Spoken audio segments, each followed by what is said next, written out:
think in my mind at the time, although I still dreamt about fishing for a living, right? I was watching the shows, I was reading the magazines. I had that dream. But at this point, in my mind, it was still like, man, it's a dream. I'd love to fish for a living. I would love to do this. It's fun. This is what is my passion. But man, if I don't, I better go and get a degree in something, right? I better have like a real life skill goal in mind. And I started my degree toward communications major with a specialty in advertising and public relations.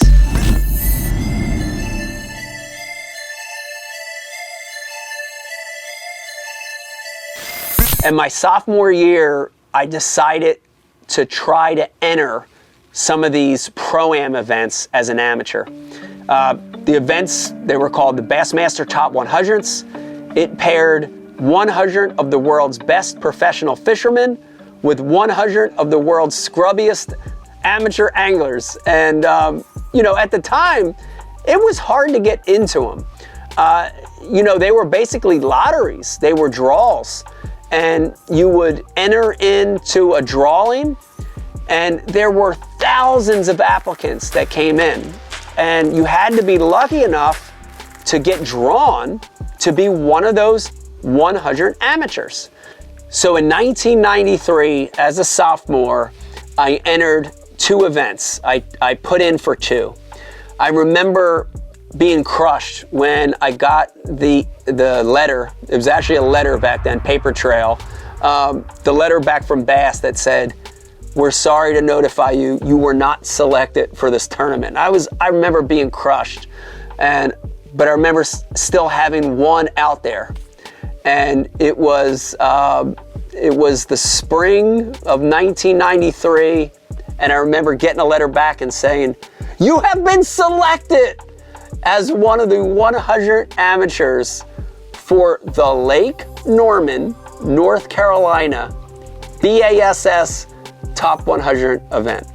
Oh my gosh, I was so excited. I was flipping out to know that, you know, I was going to go try to compete against other amateurs in this world that I've been reading about and watching my whole life. You know, I remember going down to Lake Norman, and I remember the registration and being at this meeting, and I didn't know anybody there. I didn't know the tournament directors. I didn't know the pro anglers. I didn't know the other amateurs. I didn't know anybody personally.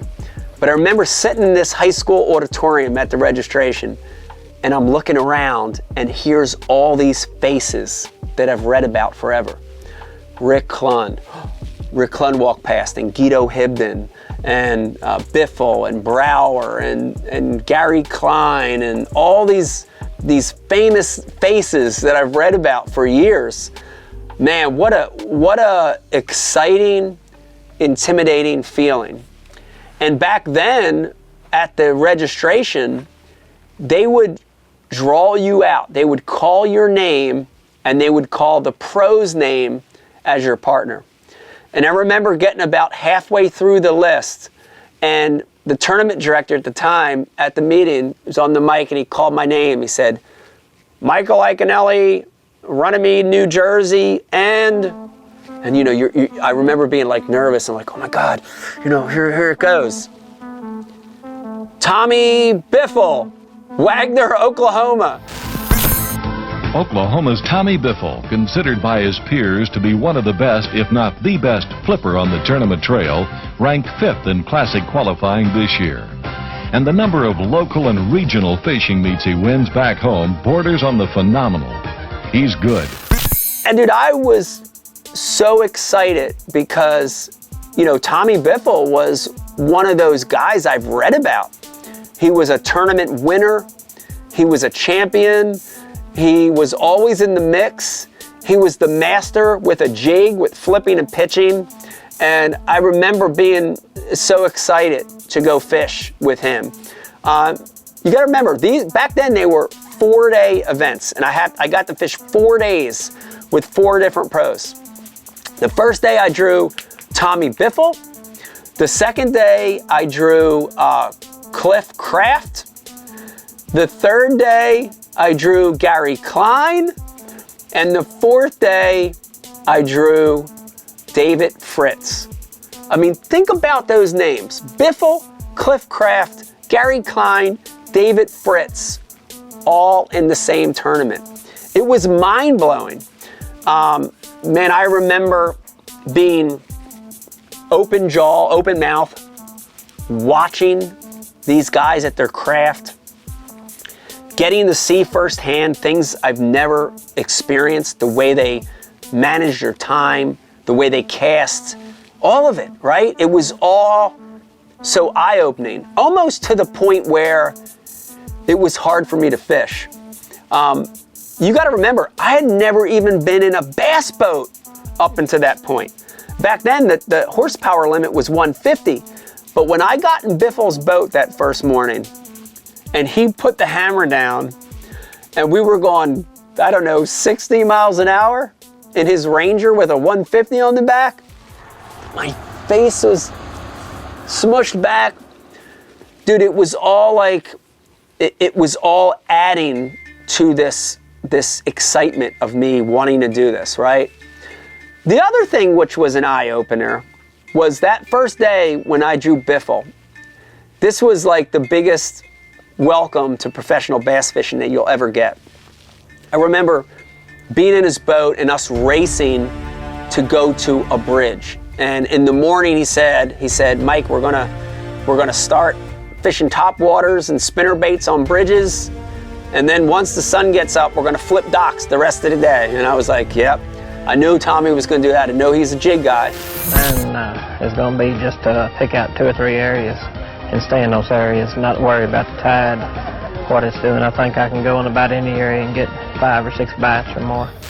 And I remember us racing to this bridge, and he raced to where the water passed underneath the highway, right? The sort of the entry to this opening.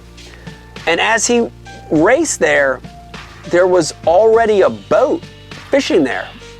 And I didn't think anything of it. Like I saw him, heading that way, and then I saw him sort of talking under his breath. And as he raced to get to that spot, when he saw that other boat, sort of mumbled something, and then instead of going there, he changed his mind and he made a left, and he went all the way to the other end of this riprap causeway. And I don't know, it might have been a mile. It was probably more like 3/4 of a mile away. And he set down the boat, he dropped his trolling motor, and he grabs his topwater rod. Well, I'm down there fiddling with my rods, they're all tangled, and I'm trying to grab my topwater.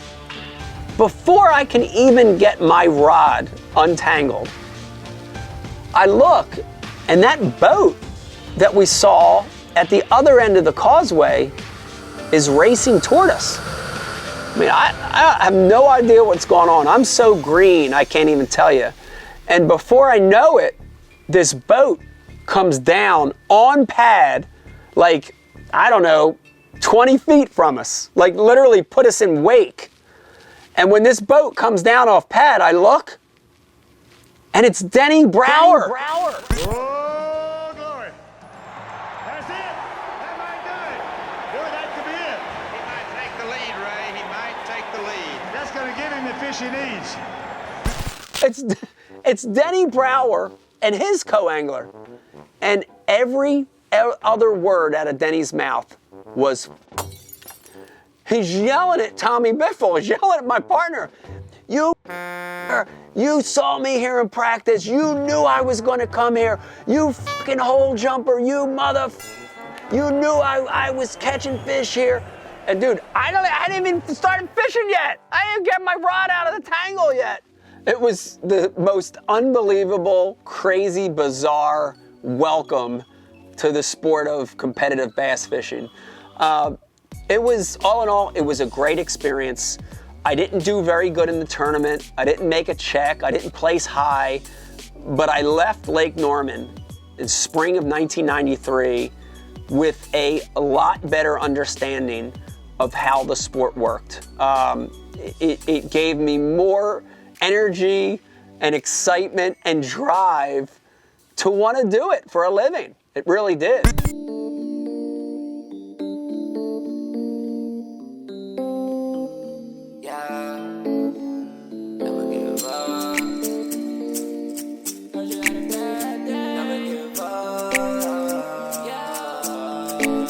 Heard you had a bad day, it ain't going your way, yeah, never give up.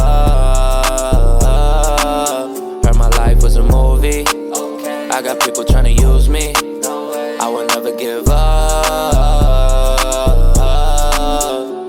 It's not about where you at, it's about where you headed. And all the things they say about you only heard if you let it. I gotta put on for the kids, cause they getting the message. I'm on my knees, thanking God, look at all of my blessings. Look at little old me, doing real big things from a real small town. I'ma make them all proud. And these kids need a leader, I'ma show them all how. Anybody in my way, then we gon' mow them all down. Hey, from the Garden State, I got some deep roots.